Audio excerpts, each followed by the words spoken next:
Well, we need to cover a large portion tonight of material, and I'm still going to get it within the hour. So we're going to do things I'm going to do things a little differently than I have. Instead of going chapter by chapter and kind of pulling out all the stuff in there, my goal tonight is to take you on David's journey.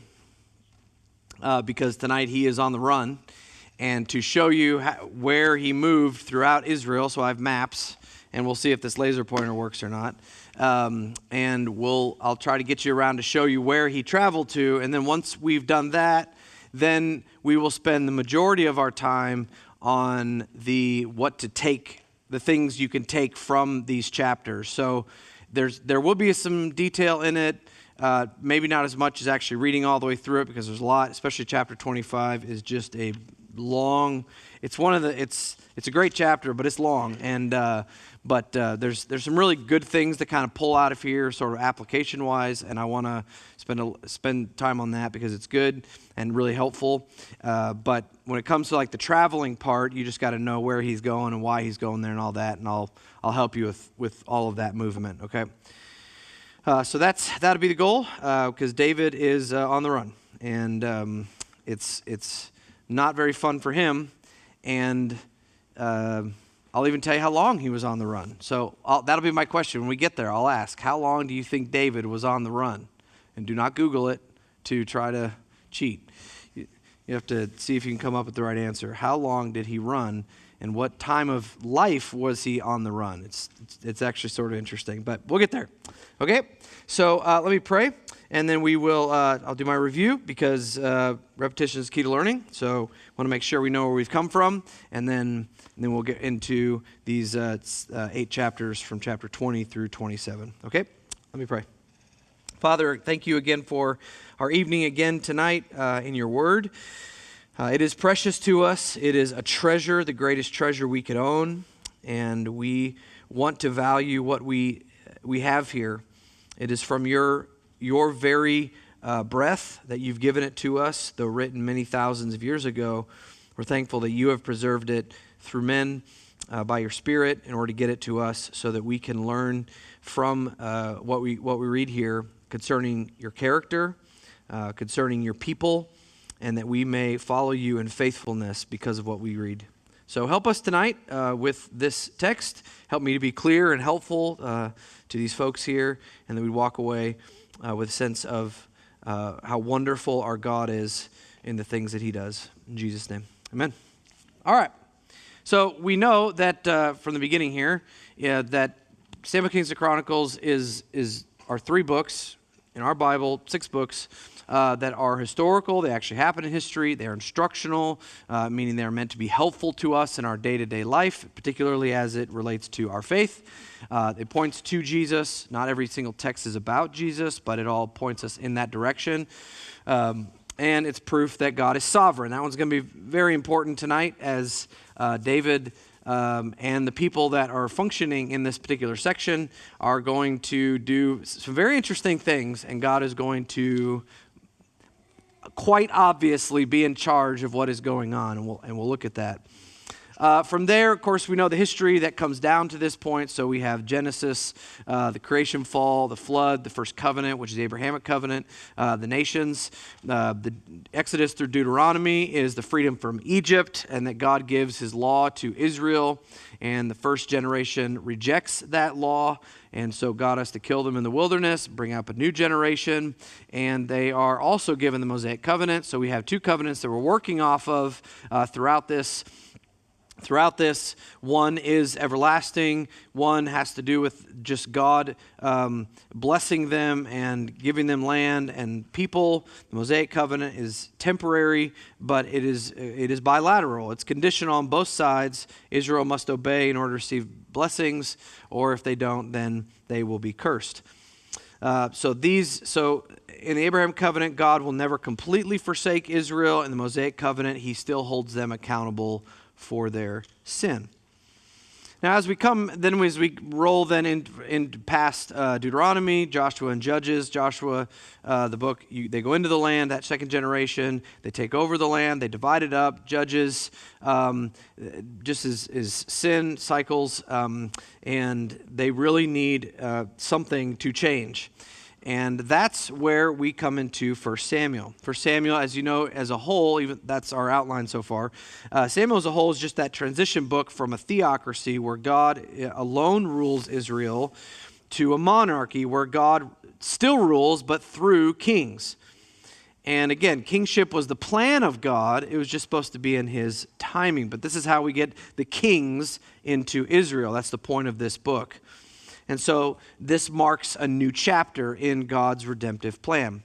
The first few chapters are about the early life of Samuel because he's going to be the person or the prophet, the last judge and the first, not the first prophet, but the judge or the prophet that's going to be the prophet who's mainly in charge at the beginning to hold the kings accountable and anoint them. And then so we get his early life and why he is better than the current priests that are there, Eli's family.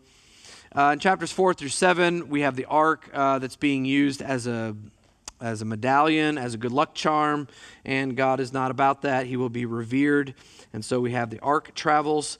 The people then eventually call for Saul, or call for a king that's like the nations. They'll fight their battles for them, and they just want a guy who looks like the nations, so they end up with King Saul, and we find out that this was not a good idea. It was bad timing, and it was a bad heart. But God gave them a king and still held him accountable and held them all accountable for the way that he was to act.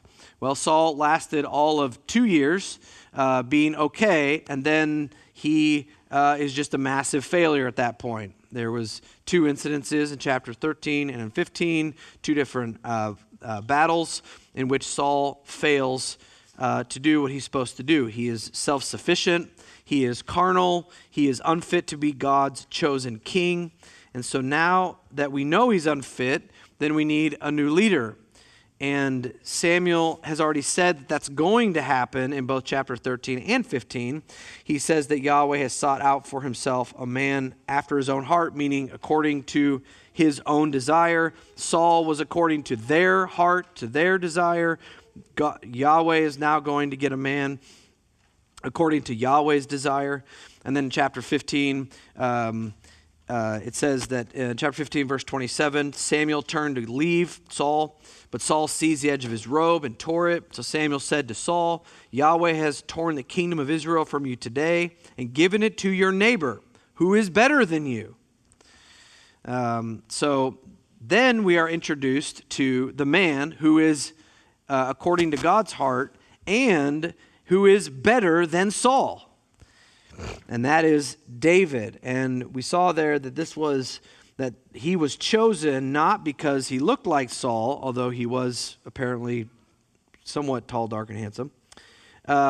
He was chosen because of his heart. So again, chapter 16, verse 7, do not look at his appearance or the height of his stature because I've rejected him, talking about the oldest brother. God sees not as man sees, for man looks at the outward appearance, but Yahweh looks at the heart. And that's a really helpful lesson to us. It's the heart, the character, faith in Yahweh, God-fearing is what is most important. And so David ends up being anointed. He then also ends up being the musician for King Saul and eventually becomes Saul's armor bearer. And at that time, Saul loves David. The David and Goliath thing comes up in chapter 17. It's proof that trusting God's promises always leads to blessing. And I say that, I just have to be careful because, again, this is under a different covenant that we're under. The covenant for them was that if they trust the promise of God, that they will win every single battle. That is not true under the new covenant because we're not under the Mosaic covenant anymore. And so sometimes we do what's right. Oftentimes we do what's right and we lose. Not according to God, but because the culture hates us and despises us. Look at Jesus as the perfect example. Jesus always did what was right, and he was crucified. Okay? So it's a different covenant to work under, but we trust God's promises, and it does lead to blessing, even though it looks different in different covenants. Then in chapter 18, we see that Saul's family loves David. Saul only sees David as a threat. David is concerned about God's glory. Saul is concerned about his own glory. That's why he's a threat, and that's not going to lead well. And then in chapter 19, David is delivered from Saul's wrath. Saul, for the first time, tries to kill David, and David has to flee. And that is what leads to then this whole account from chapter 20 to 27, and it is a whole block of story, which is why I wanted to keep it together, because it shows the movement of David around the nation of Judah, because it all takes place mostly on the west side of the Dead Sea. Do you have a map there, Amber? Even the first one is just fine, whatever you want. So most of what's going to happen is going to be on the west side of the Dead Sea. So it's down here in Judah, this southern part of Israel. Israel, of course, goes up to the Sea of Galilee and such, but we're going to maintain down in here, and he's going to move all over the place. And like I said, what I want to do here is I basically just want to walk through his movement first, so that you know what's going on in his life, how he's moving around, why he's moving around. And then we'll just talk about some of the lessons that can be taken from all of his movement. And what we find out theme-wise is that we need to trust God in the valleys of our lives. And David's valley is very low for a long time. And we'll get to that in just a moment. So Amber's going to do her best to sort of keep up with me. She'll do just fine. And I'll do my best to look up and make sure that we're getting the map, because the map that I got from Lifeway online, and they kind of show the arrows as he's going. By the time we get to the last map, it's confusing. I'll do my best with this laser pointer, see if it'll work, and we'll make it happen, okay? So let me summarize. I'm gonna be moving here. So if you wanna keep track in your Bible, you can. You can also take your notes. That'll help. If you want, the kids' notes have a lot more outline to them than the adult notes do, because I'm moving so much, and the kids already have the answers there. So you can look on theirs if you want. But let's roll through all this. So David's movement began in 1 Samuel 19, where David had to head to Ramah. We should have that map right away. That's a little north to the top. It should be all the way at the top of the map. You can go to the next one there, Amber. There you go. Right up top. So that's where David is at in chapter 19, where he's with Samuel, who gave him a temporary shelter. Saul finds out and sends 3 waves, we talked about this last week, to capture David. None of them were successful. Saul also was unsuccessful. After that short stint of something that's sort of hilarious, of them prophesying and not being able to capture David, Jonathan then shows up shows up with David, and he had to confirm in chapter 20 that his dad desired to capture and kill David. He didn't believe David initially, and there's some reasons for that, which we'll talk about in a minute, but that's what he did. So David then went down to Nob. That should be the next one. He went down to Nob. I can't even see back there. There you go, just a little bit down. And he met with Ahimelech, the priest, and he told a fat lie that Saul sent him there. That's not what happened, but maybe he was trying to keep Ahimelech out of it, but this lie allowed David to get some food. Also, he was able to get some armament. He was able to get Goliath's sword, and he fled then westward over to Gath, which is the next one. And Gath is owned by what people? The Philistines. Yeah. So he went into enemy territory. He decided to find refuge with them. And guess how that's going to go? Well, David, when he arrived, Achish, the Philistine king of Gath, and he'll be important here in a minute, and also at the end of our travel here, he recognized David and the threat that was posed by him, and they captured him, which then led to a strange and humorous decision by David to fake his own madness and just be a crazy person, and they let him go because They didn't want more crazy people, apparently, in Gath. So funny, but that's what ended up happening. David had to fake something because he shouldn't have been there to begin with. David then finally, he left. He found refuge in the north hills of Hebron, where he collected his family. Next one in Adullam. And a band of men who were also discontent with Saul's rule also gathered with David, and it provided him with a small army of 400 men, which doesn't sound like a small army, but in comparison, it's a very small army. So now he has 400 people and his family, his parents, that are with him. Well, David decides that it is not smart to stay in Judah, and so he and his 400 men, his family, take the long hike to Mizpah of Moab, which is our next map. And the reason that he does this is because we find out he wants to leave his family in the care of the king of Moab, which sounds very strange for him to trust the king of Moab with the enemy. I mean, they're enemies of Israel, but to trust him with his family. But apparently, having a great-great-grandmother who was a Moabitess, providentially came in handy here. They apparently still had a good relationship, and this is how it worked. They took care of him. David then decided not to stay in, this is rolling into chapter 23 now.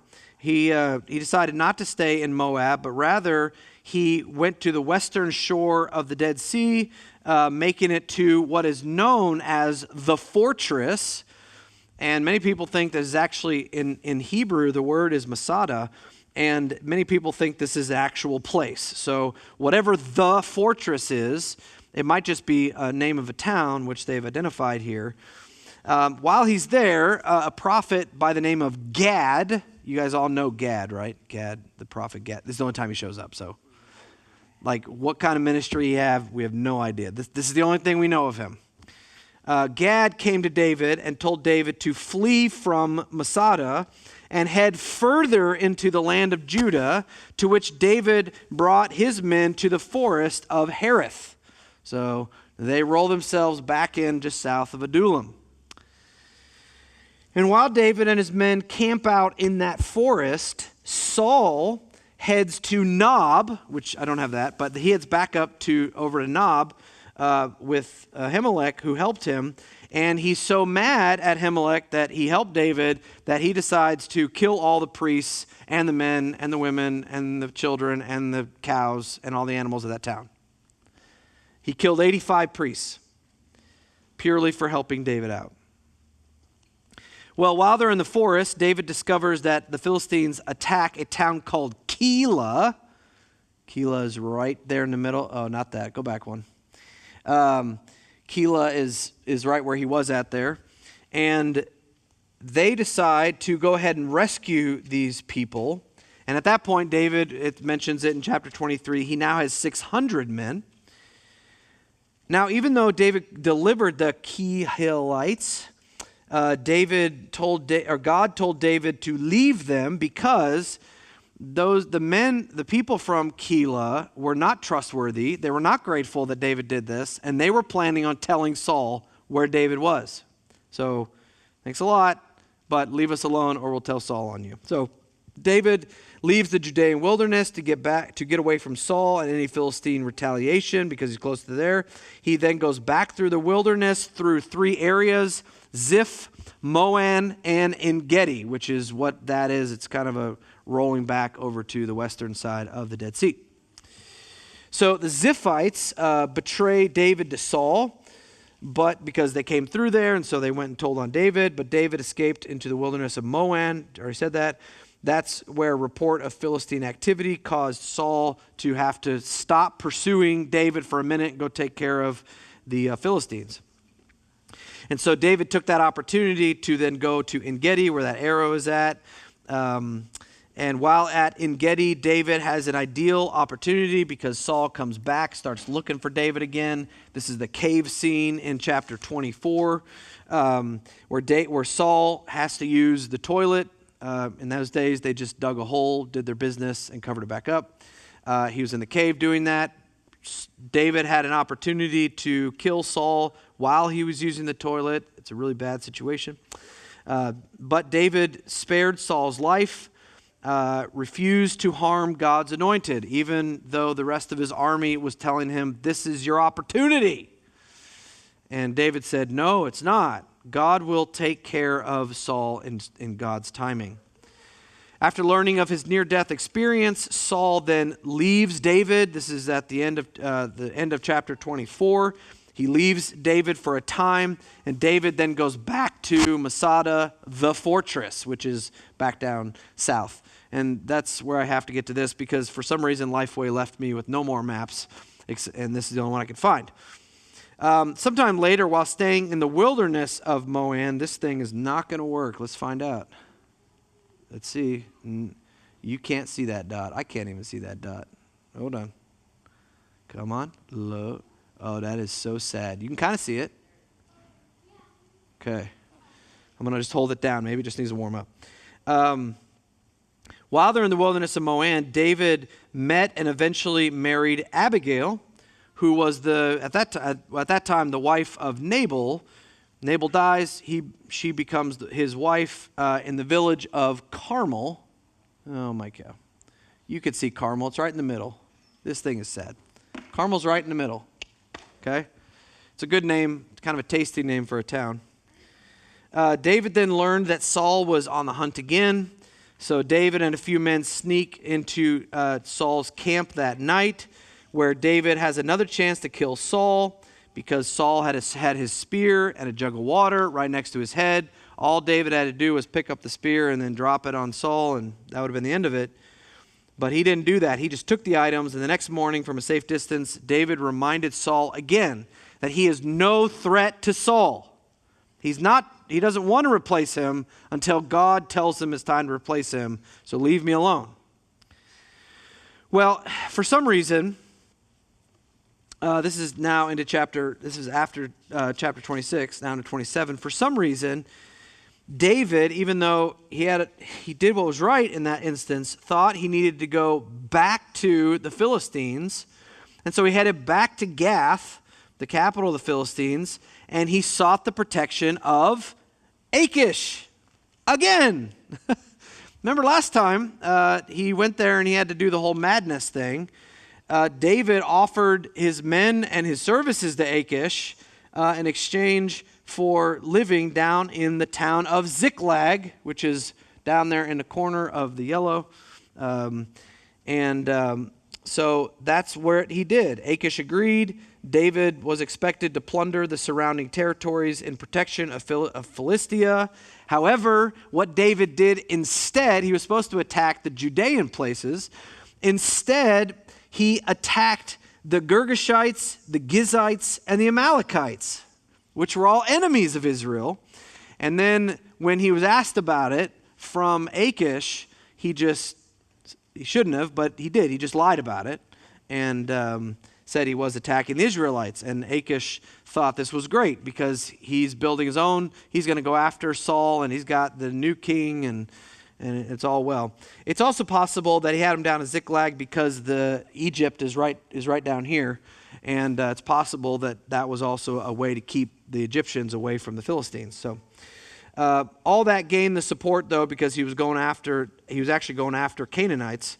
This gained the support of the people of Judah for David, and they would soon acknowledge David as their king. That's the end all the way to chapter 27. Okay, so David and his army are working for the Philistines down in Ziklag and away from Saul at the time being. Okay? Any questions on the movement of David?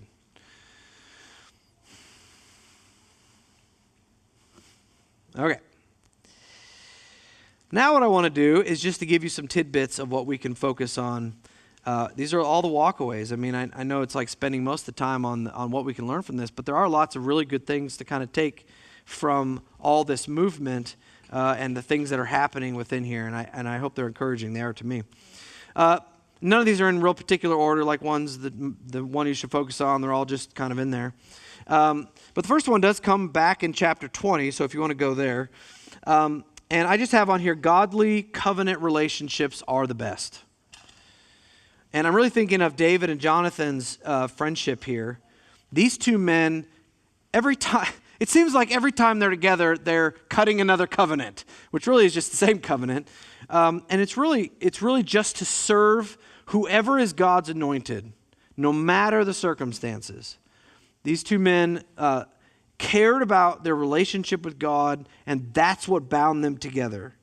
In chapter 20, David tells Jonathan that his dad, Saul, wants to kill David. Jonathan does not immediately believe David. Yes, this is his best friend. And Jonathan recognizes that David will be the next king. He says it in verse, gracious. Anyway, he knows it. Oh, it's back in chapter 18. That's why I can't find it. It's back in chapter 18. But Jonathan doesn't automatically believe David just because David said this. Jonathan is one of Saul's closest commanders, and so Jonathan figured if he knew something was against David, Saul would have said something by now. But that said, Jonathan also didn't not want to believe David. So why would David make this up? It's not a great thing to make up. So Jonathan proposes a test to get to the truth, and that's what he does. And a little application there are two sides to every story. There's actually three sides: yours, mine, and the truth. And Jonathan just wants to respect both his dad as the current anointed king while respecting David as the future anointed king. And that's just good integrity. I mean, that's just loyalty. It doesn't really matter who the anointed king is, but because we know these two are, Jonathan is going to serve God by serving them and trying to help out with some wisdom. And again, we know that this is the case because if you look at verse 12 of chapter 20, look what Jonathan says. He says, Yahweh, the God of Israel, be witness. When I have examined my father about this time tomorrow or the third day, behold, if there is a good feeling toward David, shall I not then send to you and reveal it in your ear? If it please my father to do you harm, may Yahweh do so to Jonathan and more also, if I don't reveal it in your ear and send you away that you may go in peace. And may Yahweh be with you as he has been with my father. And if I'm still alive, will you not show me the loving kindness of Yahweh that I may not die? You shall not cut off your loving kindness, that's your loyal covenant love, from my house forever, not even when Yahweh cuts off every one of the enemies of David from the face of the earth. So Jonathan cut a covenant with the house of David, saying, may Yahweh require it at the hands of David's enemy. And Jonathan made David swear again because of his love for him, because he loved him as he loved his own soul. So Jonathan's doing a couple things here, but the main thing you could see here is just his focused commitment on God. That's why these guys are close friends. They loved their God and wanted to serve him above all. And the reason for the covenant really here is because in the ancient Near East, this would have been a crazy thing for David to ever agree with. Because when a new regime comes in to any kingdom, it kills the old regime, every single family member, so it can't rise back up. But Jonathan is saying, I know that Saul wants you dead because he wants this to be my throne, but I want to do God's will. And by doing that, I'm asking you to not kill my family, to kill me and my family, because I'm doing what Yahweh has required of me. And that's the covenant he cut, and David was happy to do that. he enacts this, which is a wonderful thing, and that's why this relationship is sweet. And you'd wonder then at this point, or you'd think like, okay, these guys are doing the right thing, so God is going to bless them. He's going to give them victory over Saul somehow, and the test that Jonathan enacts is going to work out for the best for David. But that's not what happens. Jonathan enacts a test. He finds out that Saul does want to kill him. And when Saul finds out that Jonathan is protecting David, then Saul tries to kill Jonathan. By the way, he's probably a very bad spear person. He just can't hit anybody, apparently.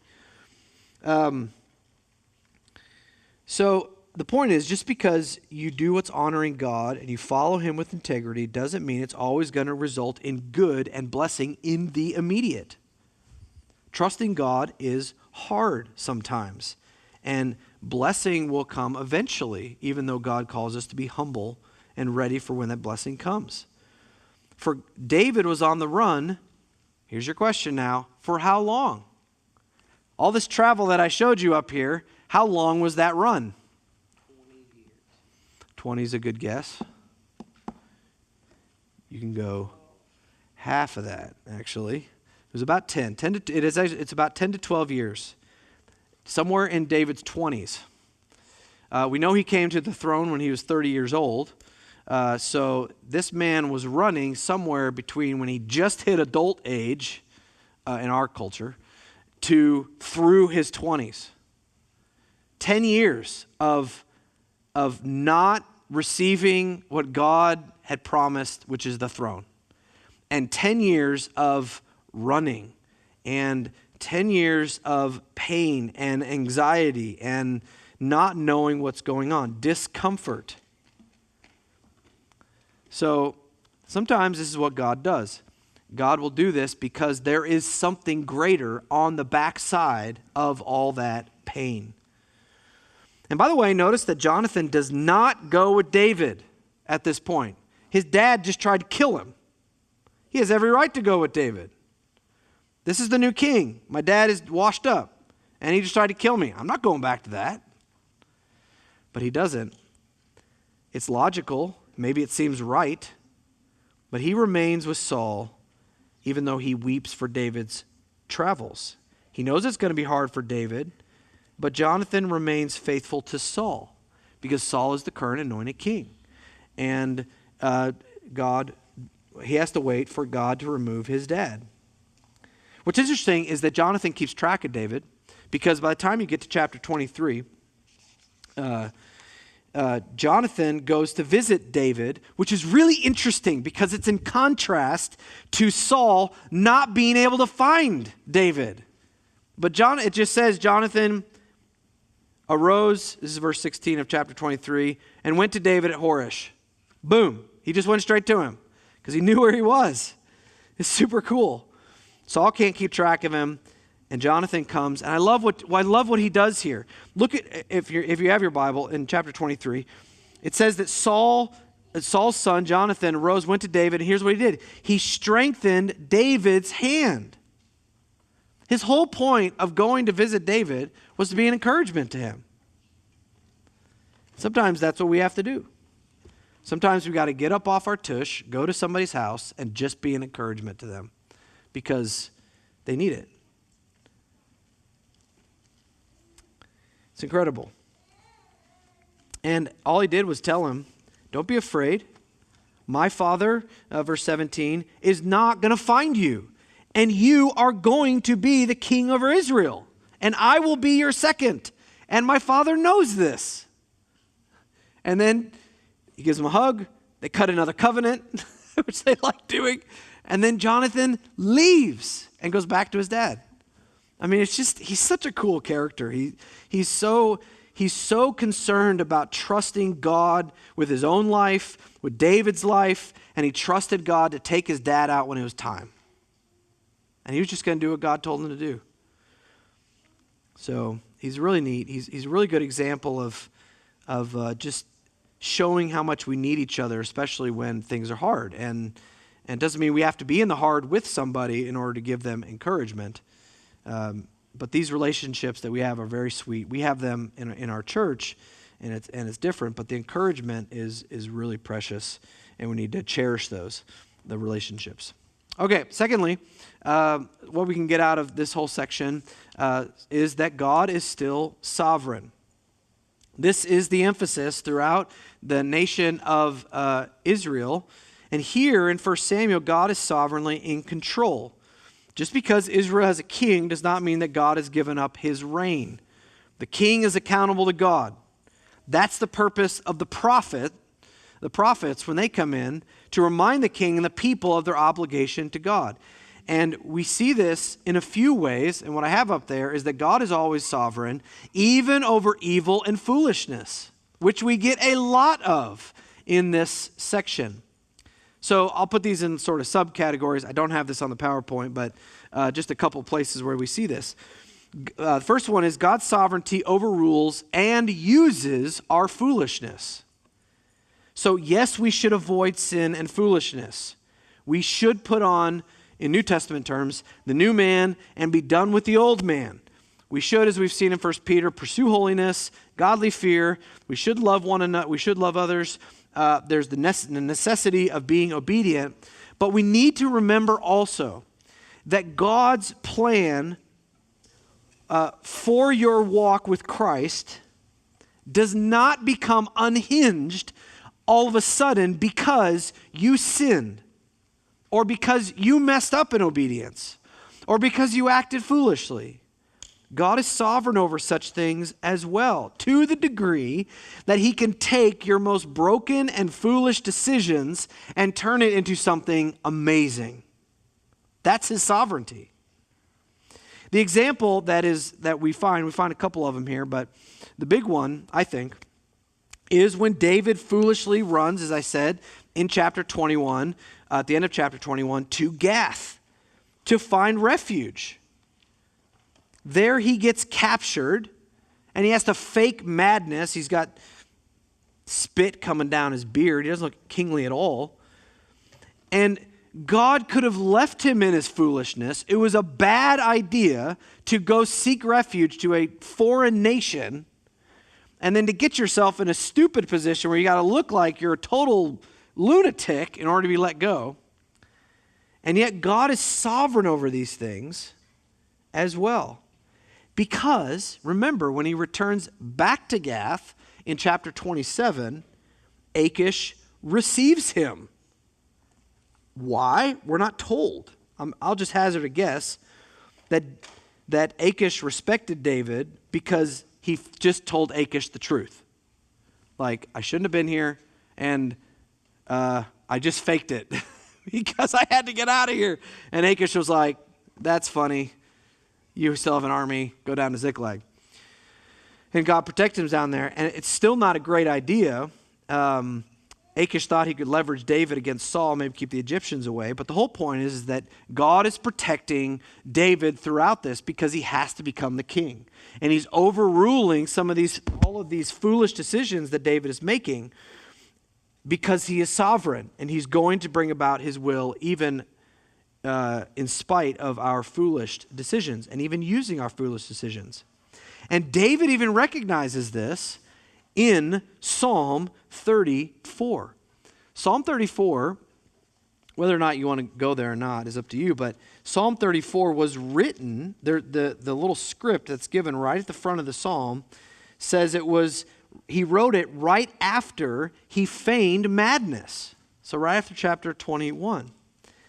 And he recognizes this sovereign choice of God over his own foolishness. So Psalm 34, verse 4, he says, I inquired of Yahweh, and he answered me, and he delivered me from all that I dread. Verse 6, this poor man called out, and Yahweh heard him and saved him out of his troubles. The troubles he made for himself, okay? And then verse 8, we know this verse, oh, taste and see the Lord is good. How blessed is the man who takes refuge in him. See, so again, David was trying to take refuge in the Philistines, but David recognized, I need to take refuge in God. And he helped David. He got away from the enemy. He got away from Philistines and Saul. And that is God's faithfulness even in our foolishness. The second category is that God is sovereignly overrules evil men's choices. And I'm thinking of the incident in chapter 22 where Saul comes to Nob. He finds out that the priests helped David. Saul slaughters all 85 of the priests. He kills every man, woman, child, and animal in the entire city. It is a horrible atrocity. I mean, it's just evil. It's wicked. There is no excuse for a man to act in this evil way. And what's interesting about this is that David ended up writing multiple psalms about this incident. Psalm 17, 35, 52, and possibly 109 and 140. 5 psalms about what happened there. And I think the reason he did that is because of the very end of, I don't have to think, this is what he says. At the end of 1 Samuel 22, he feels personally responsible for putting those people in danger. Because he says that. The news comes to him that all that happened, and he knew right then that he felt the guilt of even going there to begin with. And of course, it wasn't David's fault. Saul was the one responsible for that. But David wrote, particularly Psalm 52, and you could hear his hatred toward that incident and sort of just wrestling within his own heart that these people should be wiped out by God and his own trust in God at that point. And yet, even though this happened, and David feels, some of the tragedy of this, there is a sovereign purpose that God made concerning this. Do you remember what God said to Eli back in chapter 2 in verse 31? You can go back there if you want. After Hannah's prayer, God then comes to Eli, and he says in verse 31 of chapter 2, "Behold, the days are coming where I will break your strength and the strength of your father's house, so that you will not be an old man in your house. And you will look upon the distresses of my habitation in spite of all the good that I will do for Israel. And an old man will not be in your house all of your days. Yet I will not cut off every man of yours from my altar, so that your eyes will fail from weeping and your soul grieve, and all the incense of your house will be put to death in the prime of life." So in other words, I'm going to kill your whole household and every priest that comes after you. And the sign that he then gave in verse 34 was that your 2 sons, Hophni and Phinehas, they will die in the same day, which happened in chapter 4, of course. That was fulfilled here in 1 Samuel 22. So God had a purpose behind it. David's visit and his lie to the priests caused their death indirectly. And even though Saul's action was horrific, David knew that God's hand was at work. And in that, we should take comfort. Because there is nothing, not even evil. There's no sin, no horrific actions done by evil men that can thwart, change the plan of God. Nothing. God's sovereignty, thirdly, keeps us from making bad decisions. I love this. In the Lord's Prayer, we pray, "Lead us not into temptation, but deliver us from evil." And here I'm thinking of the story in chapter 25. The story of Abigail, David, and Nabal. Just to give a summary, after the death of Samuel, David seeks provisions from a wealthy man named Nabal. Nabal's name, by the way, in Hebrew means fool, and he proves very much to be so. David has protected Nabal, and now he comes to collect a little bit of what he has protected. Nabal refuses David. He actually insults David. And David, deciding to protect his own pride, gets real hot under the collar and he decides to have revenge upon Nabal. And his plan in verse 22 is to slaughter every male in Nabal's house. I mean, this is not good for a king of God, a man that is according to God's heart. Because David here is acting more like who at this point? Acting like Saul. That's not good. We need a different person. But he's acting like Saul. He's concerned with his own reputation. But God's sovereignty comes into play and restrains David. In fact, restraining really is the theme of this chapter. I mean, look at it here. It's mentioned multiple times. Look at verse 26. Abigail's talking, my Lord, as Yahweh lives and your soul lives, since Yahweh has restrained you from shedding blood. On it goes from there.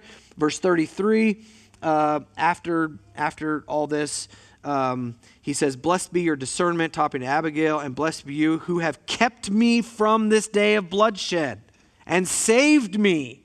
Verse 34, nevertheless, as Yahweh, the God of Israel lives, who has restrained me. And then verse 39, David heard that Nabal was dead. That's a spoiler alert. Blessed be Yahweh who has pleaded my cause of my reproach from the hand of Nabal and has kept back his servant from evil.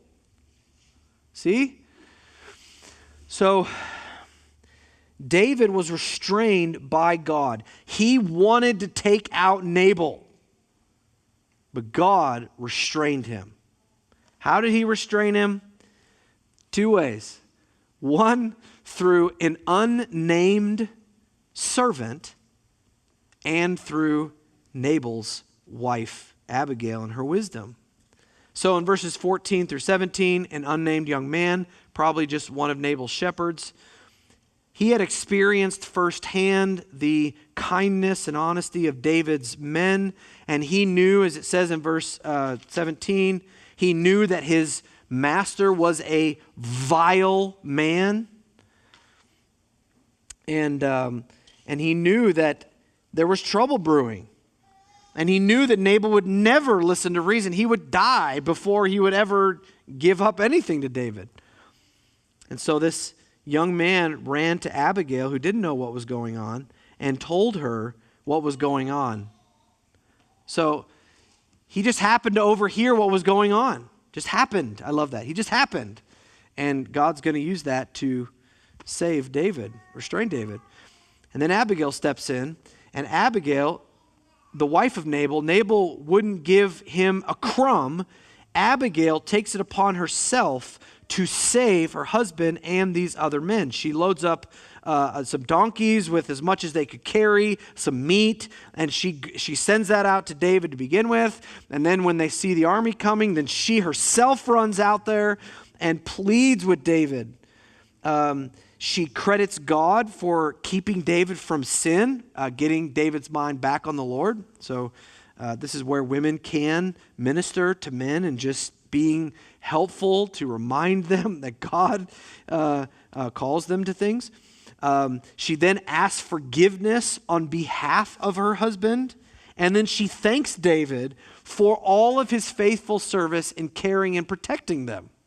Like she does everything Nabal should have done. This is why we need our wives, by the way.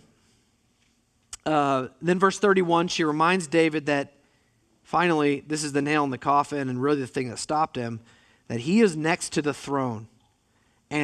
So she knows that already.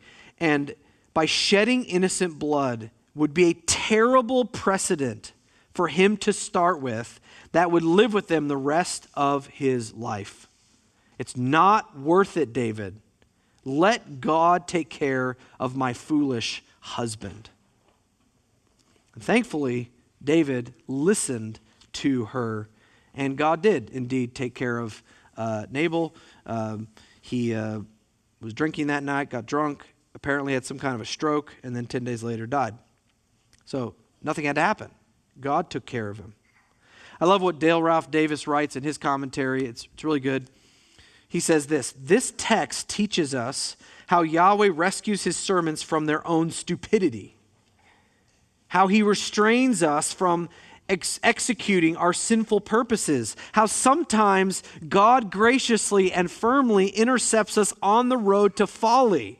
What loving hands constructs the roadblocks to our foolishness? What mercy sends frustration to our purposes? And what kindness builds hindrances in our paths? And he's right. And that's what David says in verse 39. Blessed be Yahweh, who has kept back his servant from evil. And we must remember that the guilt and sorrow of sin is far heavier than any of the momentary pleasure of sin. Sin may look enticing, but sin is poison in the icing. Sin may feel good for the moment, but you will suffer and bemoan and endure its consequences for much longer than you ever thought you would. And so we have to pray with David, who wrote in Psalm 19, keep back your slave from presumptuous sins. Let the sins, not rule over me. Lord, keep me from sinning. Throw every roadblock in my path. Keep my hands from being idle. Protect my eyes and ears. Guard my thoughts. Surround me with holy people throughout the day. Make me so busy doing good that I won't have any energy to do sin. This is what it means when we ask God to deliver us from evil, because he does that. And by the way, just as a side note, just because other people are fools doesn't give you the right to be a fool. So just keep that in mind as well. David shows us that as well. Another application, sort of a big one. The valleys of life produce praise.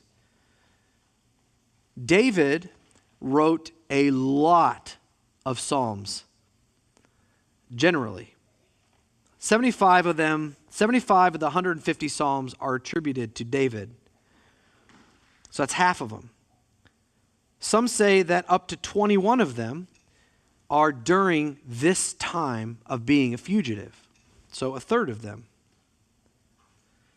7 of them are just in chapters 21 and 22.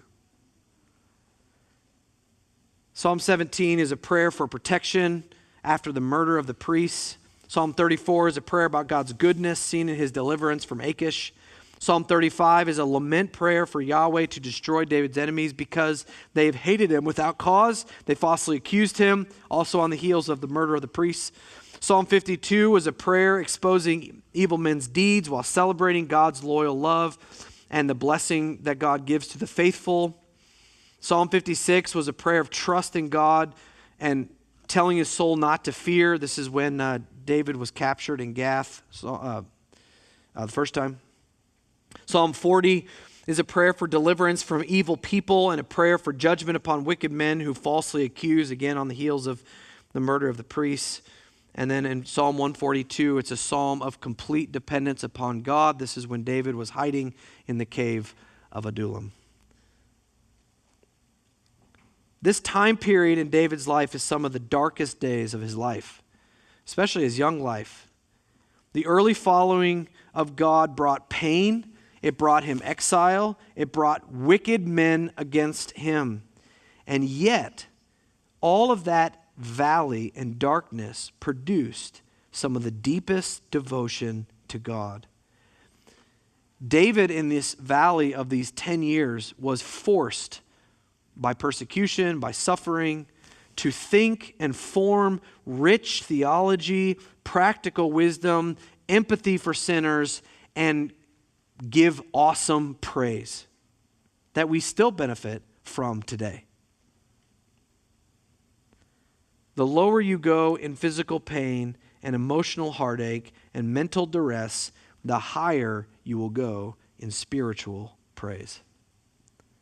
God molded David not on the mountaintops, not when things were easy. Rather, David's trust in God, his communion with God that we love so much in the Psalms, he was at his best, his clearest, when he was in those deep pits. And that's still true today. Our greatest dependence upon God, our greatest fellowship with him is in the valleys. So let us not be hasty to try to get out of valleys when we are in them. Because, to put it in the words of John Bunyan from Pilgrim's Progress, the way to the celestial city is only through the valleys. Pastor Brad preached a sermon on chapters 21 and 22. It really is a must-listen sermon. You can get it on sermon audio. He called it. It was basically what he did there was Brad was walking through what he called 4 valleys of vision that believers must walk through to deepen their walk with God. And I commend that to you to listen to. It's very good. I'm trying to remember the exact title of it because I think it was something like "The Life of a Psalm Writer" is the name of the sermon, and it's really good. And I commend it to you to listen to. You'll get some more out of that. All right, one final walk away, I think, and that is be careful not to make heroes too lofty. That is, don't make them more than what they are. They're still human. And what I mean by this is that we can have spiritual heroes, but we need to make sure that we keep them on a level that's not too high. David is a great man of God. He does many wonderful acts of faith throughout this 10 years of his life that I think we can learn from. He doesn't kill Saul when he has a chance twice. He's going to trust God with that. That is good. He protects his family by taking them to Moab. That's good. He's self-sacrificial, and he's in this covenant relationship with Jonathan, which is awesome. He saves the town of Keilah, even though they were ungrateful for it. That's good. He listens to the wisdom of Abigail, even though he is mad, but he listened. That's good. And then, of course, all the psalm writing that we get is really precious as well. David is a man of God. But David is not anywhere close to perfect. And the man has many, many very bad moments that all you can do is go, I shouldn't be like that. David is not as bad as Saul. No doubt about that. He is better. But he is not the white shining knight on the horse either. He lied to the priests in Nob. That was bad. He was trying to find refuge with the enemy without consulting God. That is bad. He decided to kill another man purely because he was insulted. He didn't get to do it, but he wanted to do it. That's bad. By the time we get to the end of chapter 25, we find out that he has multiple wives. That is bad. And then even going back to Gath, the Philistines in chapter 27, after him trusting himself to God in chapter 26, in 27 he goes back to the Philistines. It's logical, Saul's not going to chase him there. And while he's there, he could take care of a bunch of the enemies of Israel, thereby by doing some of his kingly job. But David was forced to lie over and over and over and over again in order to cover his tail. That's not good. He has a habit of lying. The point is, and this comes from another commentator, the text here will not allow us to view Saul with only contempt and save nothing but admiration for David. The text in chapters 20 through 27 resists every attempt to make David the mirror of virtue. He's right. David did lots of good things. But this text is not necessarily a story about, don't be like Saul, be like David.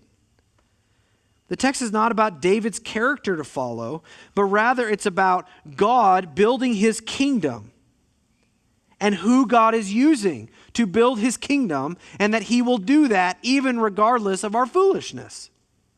That we are imperfect, and God is still going to do what he's going to do. We need to do what's right,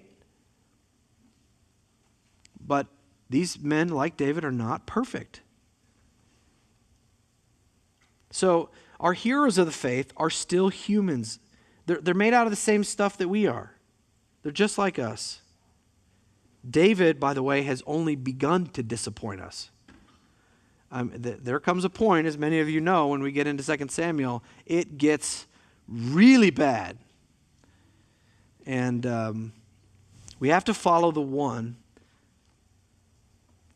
who, though we can take a bunch of helpful pointers from the great cloud of witnesses, we need to follow the one who is actually our Savior, actually our true hero. And that's Jesus. He is our Savior. He is our brother. He is our friend. He is our King, and He is the one we follow. I love what Pastor Brad said in his sermon of 1 Samuel 27, and I'll end here. He said, don't make heroes out of humans. Don't assume that just because someone seems to be successful, that God is pleased with every aspect of their life. But don't write people off as useless to God just because they aren't perfect or they disappoint you. Both of those are needed. God can still use pretty broken, messed up people. And He does. But we also need to be careful that just because we see a man of God doesn't mean everything he does is right. We need both sides to be balanced well, and we need to keep God at the center, His Word at the center, Christ as the person we follow, and use the great cloud of witnesses as tidbits of all of us following Jesus and seeking first His kingdom. Okay? All right, next time we will look at Saul's end. The last couple chapters, Saul gets really weird, and David is with the Philistines, and he's got to get out. How does he get out of Dodge? And how does Saul end? It's good. It's a good ending. It sets up what we'll do then next fall with that. Okay?